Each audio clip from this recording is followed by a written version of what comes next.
Hi అండి, నేను మీ జబర్దస్త్ గడ్డం నవీన్. చూస్తూనే ఉండండి ఎంఆర్ న్యూస్. లైక్ చేయండి, షేర్ చేయండి, సబ్స్క్రైబ్ చేయండి. ఎంఆర్ న్యూస్ కావాలి. అందరికీ నమస్కారం. గత 3 రోజులుగా కావలి పురపాలక సంఘ పరిధిలోని వ్యాపార సంస్థలకు కొంతమంది అపరిచిత వ్యక్తులు ఫోన్ చేసి ట్రేడ్ లైసెన్స్ బకాయిలు ఉన్నాయని వ్యాపార సంస్థల ద్వారా వాళ్ళు ఫోన్పే రూపంలో QR కోడ్ ద్వారా ట్రేడ్ లైసెన్స్ బకాయిలు కట్టించుకుంటున్నట్లు మా దృష్టికి వచ్చింది. మన పురపాలక సంఘం తరపు నుంచి ఎవ్వరు కూడా ఫోన్పే ద్వారా ఈ ట్రేడ్ లైసెన్స్ బకాయిలు కట్టించుకోవడానికి ఫోన్లు చేయడం లేదు. ఇదంతా కూడా కొంతమంది ముఠాగా ఏర్పడి చేస్తున్న పని. కాబట్టి పట్టణ ప్రజలందరూ అప్రమత్తంగా ఉండాలి.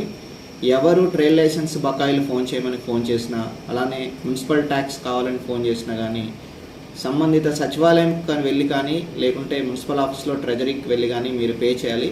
ఎవరు కూడా ఫోన్పే ద్వారా అలానే క్యాష్ రూపంలో కానీ ఎవరికి కూడా పే చేయవద్దని సందర్భంగా విజ్ఞప్తి చేస్తున్నాం.